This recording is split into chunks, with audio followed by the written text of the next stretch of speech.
সামনেই পবিত্র ঈদুল আজহা। ত্যাগের মহিমায় উদ্ভাসিত হওয়ার অপেক্ষায় দিন গুনছেন মুসলিম ধর্মপ্রাণ মানুষ। পশ্চিমবঙ্গের মুসলিমরাও এর বাইরে নয়। কিন্তু পবিত্র ঈদুল আজহার আনন্দ যখন দুয়ারে কড়া নাড়ছে, ঠিক তখনই এক বিতর্কিত সিদ্ধান্তে ভারী হয়ে উঠেছে রাজ্যের আকাশ বাতাস। রাজ্যে ক্ষমতাসীন বিজেপি সরকারের পক্ষ থেকে পশু জবাইয়ের উপর জারি করা হয়েছে কঠোর বিধিনিষেধ।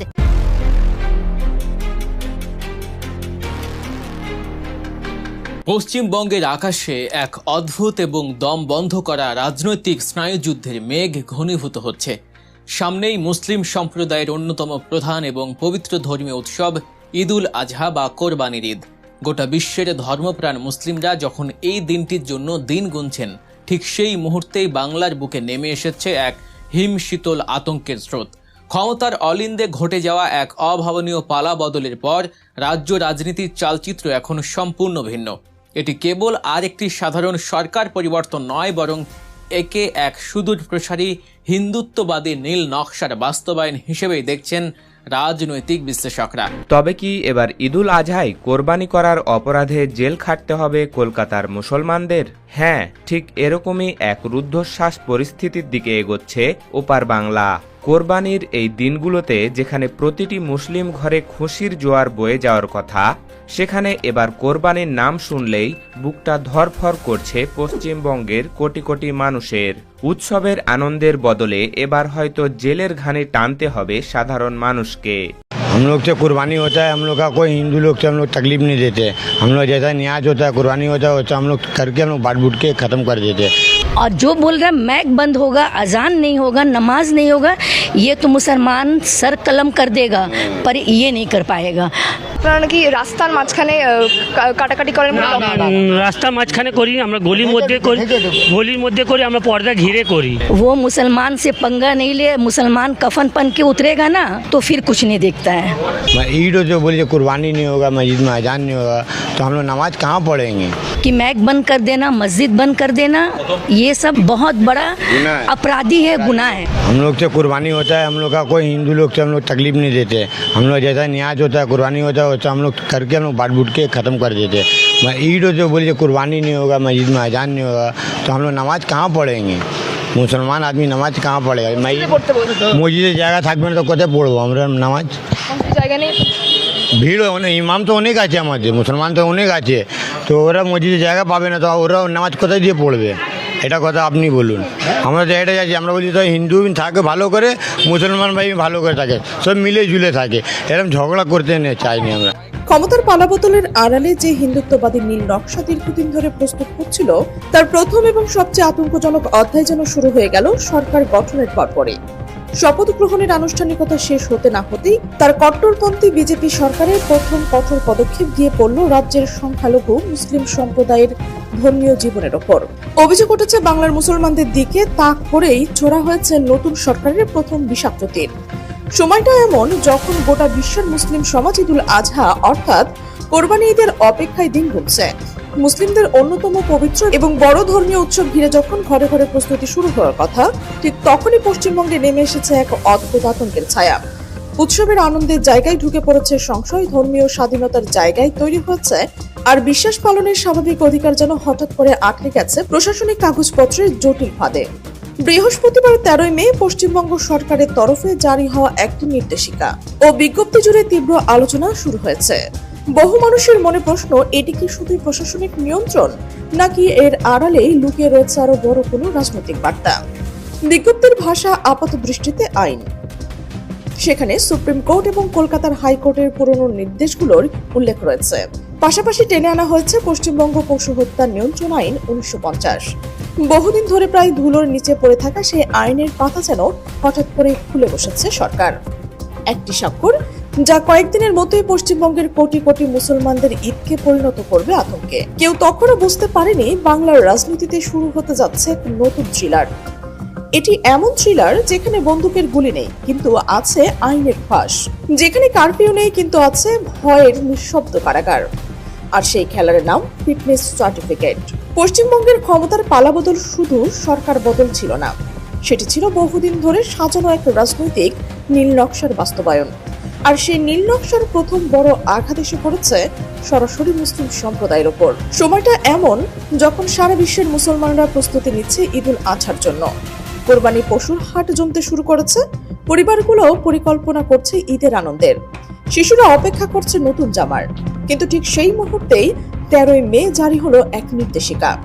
বাইরে থেকে দেখলে সেটি সাধারণ প্রশাসনিক বিজ্ঞপ্তি, কিন্তু ভেতরে লুকিয়ে ছিল এক ভয়ঙ্কর ফাঁদ। সরকার বলল, আর প্রকাশ্যে বা বাড়ির আঙিনায় পশু কোরবানি করা যাবে না। কোরবানি করতে হলে শুধুমাত্র সরকার অনুমোদিত কসাইখানায়। প্রথমে অনেকেই ভাবলেন এটি হয়তো শুধু নিয়ন্ত্রণমূলক সিদ্ধান্ত, কিন্তু কয়েক লাইন পরেই বদলে গেল সবকিছু। কারণ কসাইখানা গেলেই হবে না, প্রয়োজন হবে ফিটনেস সার্টিফিকেট।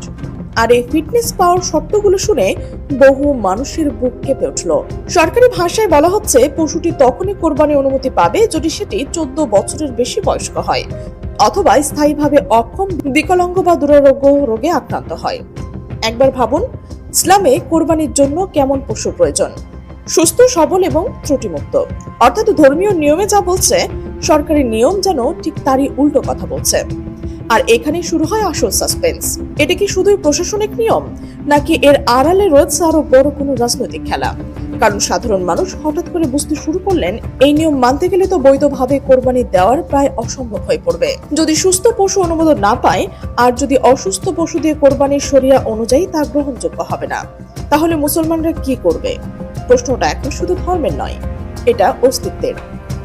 আর পরিস্থিতিকে আরো ভয়ঙ্কর করেছে তার নির্দেশিকার পরপরই।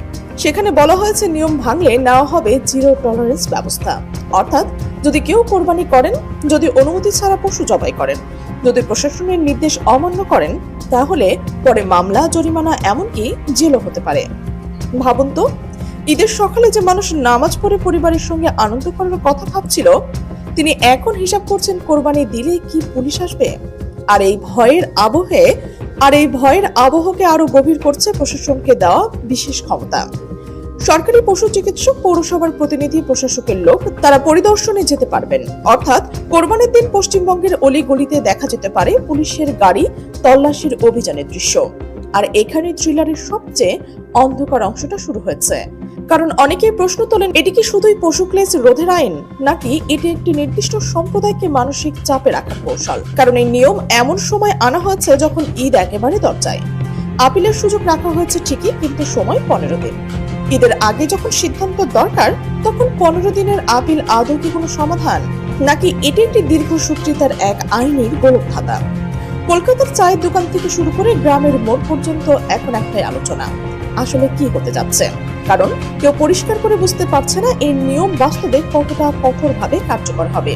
কেউ বলছে প্রশাসন কঠোর অভিযান চালাবে, কেউ বলছে শেষ মুহূর্তে হয়তো নিয়ম শিথিল হবে, আবার কেউ ফিসফিস করে বলছে এটা শুধু শুরু। আর এখনই তৈরি হচ্ছে সবচেয়ে বড় রাজনৈতিক সাসপেন্স। কারণ ইতিহাস বলছে, ধর্মীয় অনুভূতির আঘাত লাগলে তার প্রক্রিয়া কখনোই ছোট থাকে না। বাংলা বহু বছর ধরে নিজেকে সম্প্রীতির ভূমি হিসেবে পরিচয় দিচ্ছে, কিন্তু এখন প্রশ্ন উঠছে, সেই সম্প্রীতির ভিড় কি নড়ে যাচ্ছে? কারণ সামাজিক মাধ্যমে ইতিমধ্যেই শুরু হয়ে গেছে বিতর্ক। এক পক্ষ বলছে আইন সবার জন্য সমান, অন্য পক্ষ বলছে এটি সরাসরি ধর্মীয় অধিকারের হস্তক্ষেপ। আর সাধারণ মানুষ, তারা সবচেয়ে বেশি ভয় পাচ্ছে অনিশ্চয়তাকে। কারণ কেউ জানেন না ঈদের দিন সকালটা কেমন হবে, মসজিদের বাইরে কি থাকবে, শুধু তাকবীরের ধ্বনি, নাকি শোনা যাবে পুলিশের সাইরেন। কলকাতার এক বৃদ্ধ মুসলিম নাকি কথার মাঝে বলছেন, আমরা তো ভেবেছিলাম ঈদ আসছে, এখন মনে হচ্ছে পরীক্ষা আসছে। আর এই একটি বাক্য যেন পুরো পরিস্থিতির প্রতিচ্ছবি। কারণ ভয়ের সবচেয়ে বড় শক্তি হলো অনিশ্চয়তা। যখন মানুষ জানে না সামনে কি হবে, তখন আতঙ্ক আরো বড় হয়ে ওঠে। আর রাজনৈতিক বিশ্লেষকদের মতে এই পরিস্থিতি শুধু ধর্মীয় নয়, এটি ভবিষ্যতের রাজনীতিকেও বদলে দিতে পারে। কারণ বাংলার রাজনীতি সবসময় আবেগে চলে, আর ধর্মীয় আবেগ যখন রাজনীতির সঙ্গে মিশে যায়, তখন পরিস্থিতি কতটা বিস্ফোরক হতে পারে ইতিহাস তার সাক্ষী। কিন্তু সবচেয়ে রহস্যজনক প্রশ্ন রয়ে গেছে, এই নির্দেশিকার পরবর্তী ধাপ কি? এখানে কি সব শেষ, নাকি সামনে আরো কঠোর সিদ্ধান্ত অপেক্ষা করছে? সবে বিঘ্ন ঘটানোর কোনো পরিকল্পিত নীল নকশা? পবিত্র উৎসবের প্রাক্কালে বড় ধাক্কা খেল পশ্চিমবঙ্গের মুসলিমরা। এনডিটিভির তথ্য অনুযায়ী বিজেপি সরকারের নতুন বিজ্ঞপ্তিতে এখন থেকে গরু, মহিষ কিংবা বলদ কোনো কিছুই আর চাইলেই কোরবানি বা জবাই করা যাবে না। পশ্চিমবঙ্গ সরকার এক বিজ্ঞপ্তির মাধ্যমে এই সিদ্ধান্ত কার্যকর করেছে। অর্থাৎ এখন থেকে আপনার পশুটি জবের উপযুক্ত কিনা তা ঠিক করে দেবে সরকারি বাবুরা। নির্দেশনায় পশু জবের জন্য বেশ কিছু শর্ত নির্ধারণ করা হয়েছে। এর মধ্যে রয়েছে পশুর বয়স সীমা, নির্দিষ্ট স্থানে জবাই এবং নিয়ম ভাঙলে শাস্তির বিধান। সরকারি বিজ্ঞপ্তিতে বলা হয়েছে, পশু জবের আগে পৌরসভা চেয়ারম্যান বা পঞ্চায়েত সভাপতির সঙ্গে সরকারি পশু চিকিৎসকের যৌথ ফিটনেস সনদ লাগবে, যেখানে উল্লেখ থাকতে হবে পশুটির বয়স 14 বছরের বেশি অথবা সেটি আর কাজ কিংবা প্রজননের উপযোগী নয়। আরও উদ্বেগের বিষয় হল, কেবল নির্ধারিত কসাইখানায় জবাই করা যাবে। খোলা জায়গায় পশু জবাইকে পুরোপুরি নিষিদ্ধ করা হয়েছে। এমনকি প্রশাসনের কর্মকর্তারা যে কোনো সময় পরিদর্শন চালাতে পারবেন, আর তাতে বাধা দিলেই আইনি ব্যবস্থা। কিন্তু উৎসবের এই মৌসুমে কয়েক লক্ষ পশুর সনদ সংগ্রহ করা কি আদৌ বাস্তবসম্মত? সমালোচকরা মনে করছে, এই কঠোর নিয়মাবলীর মাধ্যমে একটি নির্দিষ্ট জনগোষ্ঠীকে কোণঠাসা করার চেষ্টা চলছে।